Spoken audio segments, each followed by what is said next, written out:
Hello everyone, Bigg Boss season 9 so సక్సెస్ఫుల్గా అయితే run అవుతుందన్నమాట. సో రీసెంట్గా జరిగిన ఎపిసోడ్లో సంజన గారిని హౌస్ నుంచి బయటికి పంపించడం జరిగింది. సో నిజంగానే సంజన గారిని హౌస్ మొత్తం కలిసి టార్గెట్ చేస్తున్నారని చెప్పాలి. ఒక పేరు ఎంచుకోమంటే అందరూ కూడా మూకమ్మూడిగా సంజన గారి పేరు అనౌన్స్ చేశారు. ఒకసారి డిస్కస్ చేసే ప్రయత్నం చేద్దాం. ప్రస్తుతం మనతోటి సినీ క్రిటిక్ జగదేవ్ ఉన్నారు, వెల్కమ్ చెప్దాం. Hello sir.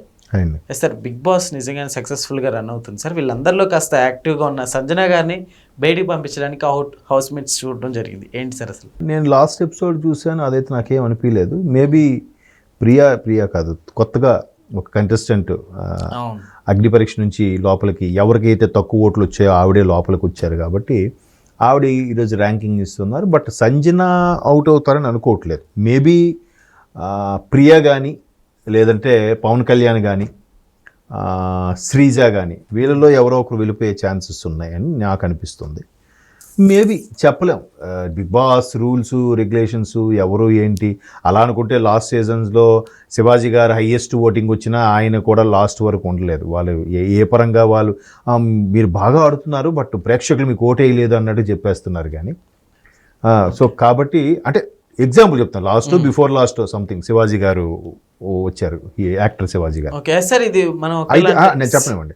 సో అలాగా ఓన్లీ వేవర్స్ వేసే ఓట్ల ప్రకారమే వాళ్ళు హౌస్లో ఉంటారు, లేదంటే తక్కువ ఓట్లు పట్టాయి కాబట్టి బయటకు వెళ్ళిపోతానని కూడా చెప్పలేం. అక్కడ కావాల్సిన బిగ్ బాస్కి ఏంటంటే కాంట్రవర్సీ కావాలి, ఆర్గ్యుమెంట్ కావాలి, ప్రతిదానికి వేలు పెట్టి మాట్లాడేవాళ్ళు కావాలి. నిన్న ఎవరైతే అగ్ని పరీక్ష నుంచి నలుగురు వచ్చి మాట్లాడారో వాళ్ళు ఏం చెప్తున్నారంటే గేమ్ను చేంజ్ చేయగల సత్తా ఒక్క సంజన గారికే ఉంది అని. గేమ్ చేంజ్ చేస్తారు కాబట్టి ఆవిడ ఉంటుంది. ఆవిడ చాలా తెలివిగా మాట్లాడుతుంది, చాలా చక్కగా తెలుగు కూడా నేర్చేసుకుంది ఆవిడ. ప్రతి పదము ఈ తెలుగులో రాదని లేదు. మీరు బుజ్జిగాడు మేడ్ ఇన్ చెన్నై సినిమాకి ఇప్పటికీ సంజన గారు చూస్తే చాలా చేంజెస్ కనిపిస్తాయి. అంటే మీరు చాలా సినిమాలు చేశారు, దగ్గర 10 సినిమాలు దాకా చేశారు తెలుగులో. బట్ బాగా ఫెమిలియర్ అయింది మాత్రం Bujjigadu made in Chennai. So మొన్న ఏదో సీన్లో కూడా డైలాగ్ చెప్తున్నారు, అక్క ఉంచుకుందామే అంటే ఉంచుకుందామని అనకూడదే అని అంటారని త్రిష గారు అంటారు. ఆ డైలాగ్ కూడా చెప్తుంది ఆవిడ. సో అట్లాగా సంజన గారు బాగా పెర్ఫామ్ చేస్తుంది. ఆవిడ అందరి మీద బాగా ఆర్గ్యూలాగా మాట్లాడుతుంది. బట్ ఎవరెవరైతే సరిగ్గా గేమ్ కనబడట్లేదో వాళ్ళని పంపించే ఛాన్సెస్ ఎక్కువ ఉన్నాయి. బట్ మీరు అన్నట్టు సంజన గారినే పంపించినా ఆశ్చర్యపోవక్కర్లేదు బిగ్ బాస్ సీజన్ 9లో. సార్, ఇది సీక్రెట్ రూమ్ అనుకోవచ్చా సార్? ఏది ఇప్పుడు సంజన గారిని బయటికి పంపించడం ప్రోమోలో మనం చూసాం కదా. అంటే ఇప్పుడు వాళ్ళు ఏంటంటే ఈసారి ఇప్పుడు బిగ్ బాస్ అనేవాడు పుల్ల పెడతా ఉంటాడు, వాళ్ళకు కొట్టుకు చచ్చేలాగా ఏదో టాస్క్లు ఇస్తూ ఉంటాడు, నామినీస్ వేయాలని అంటాడు. ఆ నామినీ వాళ్ళు మళ్ళీ వీరు ఒకళ్ళకి సేవ్ చేయొచ్చు అని అంటాడు. ఇవన్నీ అంబర్ ఫీటింగ్లు పెడతా ఉంటాడు ఆయన. కాకపోతే నిన్న ఏదైతే లీస్ట్గా ఓట్లు వచ్చాయో ఆవిడనే హౌస్లోకి పంపించాడు, కొత్తగా వచ్చిన హౌస్ మేట్ని. అలాగా ఇక్కడ ఈవిడ బాగా ఉందంటే ఎక్కువ ఓట్లు పడుతున్నా ఈవిడనే పక్క పెట్టొచ్చేమో కదా, చెప్పలేం.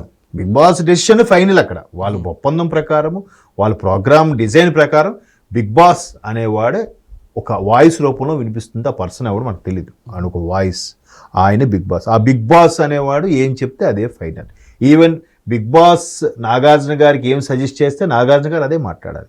ఏ నాగార్జున గారు ఒకళ్ళు రిక్వెస్ట్ చేసినా బిగ్ బాస్కి నచ్చితే ఇస్తాడంటే ఆ టీం ఏదైతే ఉందో డైరెక్షన్ టీం, ఆ డైరెక్షన్ టీం యాక్సెప్ట్ చేస్తేనే వాళ్ళకి ఏదైనా ఇవ్వడం అవుతుంది, లేకపోతే ఇవ్వడం.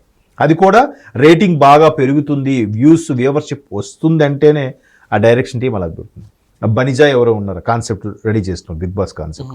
తెలుగులో స్టార్మా టీం కొంత, బనిజాయ్ టీం కొంత వర్క్ చేసి మనకు తెలుగులో ఈ నేటివిటీకి ఇదైతే వర్కౌట్ అవుతుంది అని పెడతారు. సో కాబట్టి మీరు అన్నట్టు సంజన గారు అవుట్ అయినా ఆశ్చర్యపోకలేదు. ఎందుకంటే మొన్న రెండో రౌండ్లో కూడా ఆయన ఎవరు మర్యాద మనీష్ వెళ్ళిపోయాడు. అసలు ఆయన వెళ్ళే మనిషి కాదు.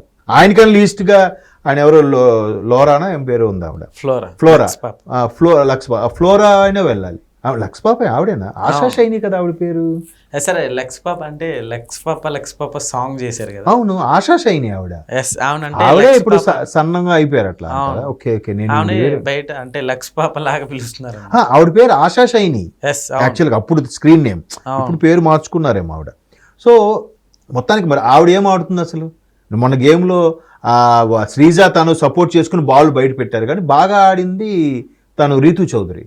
రీతు బాగా ఆడింది అసలు. వీళ్ళిద్దరూ ఒకటైపోయి ఆమెను ఓడించేస్తే అది కరెక్ట్ కాదు కదా, ఇండివిజువల్ గేమ్ కదా ఆడాల్సింది.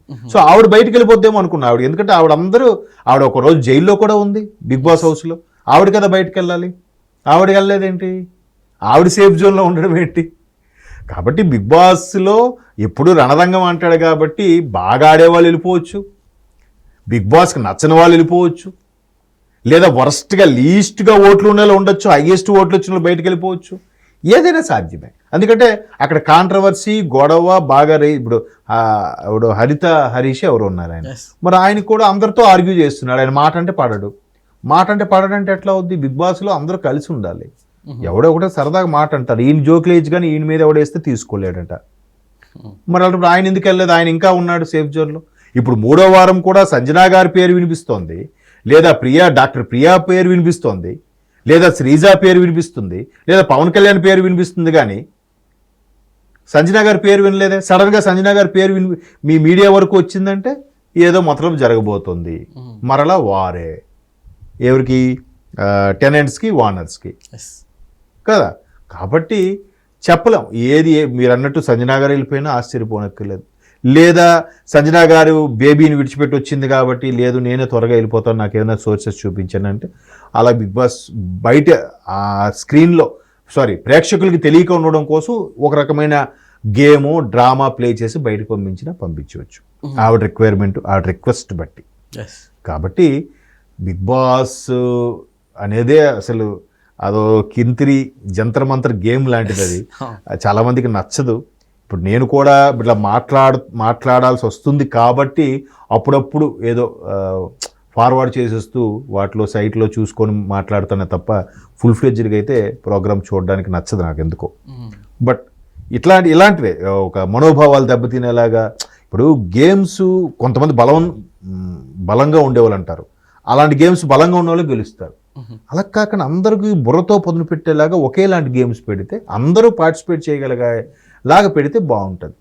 Last season before last Ganga ఉన్న తీసుకొచ్చారు, ఆవిడ నాకు చలి పడుతుంది నేను ఉండలేను జ్వరం వచ్చేలాగా ఉందంటే పంపించేశారు.